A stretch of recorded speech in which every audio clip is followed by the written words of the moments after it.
Hey, welcome to this morning's morning sprint. This is where we start our days off with purpose, passion, and meaning because we're growth-driven entrepreneurs. So thank you for letting me into your hearts, into your heads, into your homes, or wherever you're listening at right now. So today I want to talk about congruence. And this is huge. This was a really, really big concept because you ever know, like we always make the proverbial statement of, wow, that guy had it all. He was a millionaire and he ended up committing suicide. And you're like, oh my gosh, this guy was a millionaire. He had everything I want. There's some famous artists, some famous DJs that my wife Eric and I used to follow, and they ended up having this horrible life, or they're in rehab. And what you find is when you boil most of these, overnight successes, or not even overnight, but these successes, when you boil it down, you find that they're missing congruence. So congruence would be, for example, my physical health is important to me.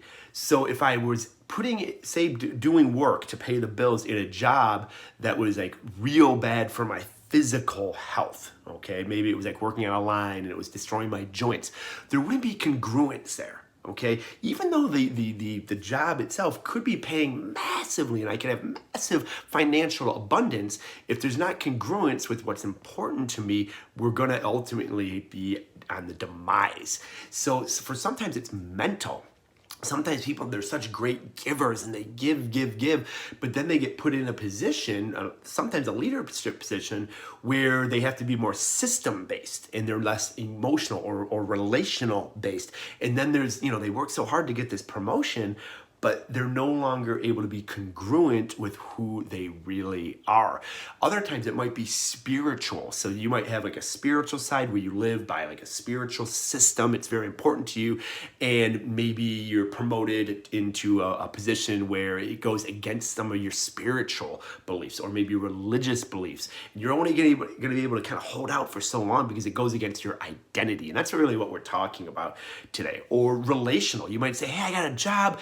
I'm going to have to travel, 4 out of 7 days a week and not see my kids and not see my wife. But you know what? Those remaining 3 days, I'm going to make the best 3 days. And then over time, it just starts to erode that relation. There's no congruence there with maybe your identity of being, hey, I want to be someone that shows up for my family. Or there could be financial.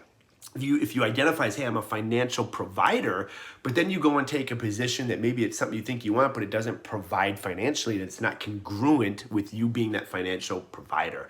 So that's what we kind of embrace with Macro Millionaire, is being congruent in all areas, growing our relationships, because we know if you grow your relationship, you're going to grow your financial health, growing your business, because we know if you grow your business, then you're going to be able to contribute back into your personal life. But one can't exist without the other. So find congruence among your business goals and personal goals, and you'll never work another day in your life.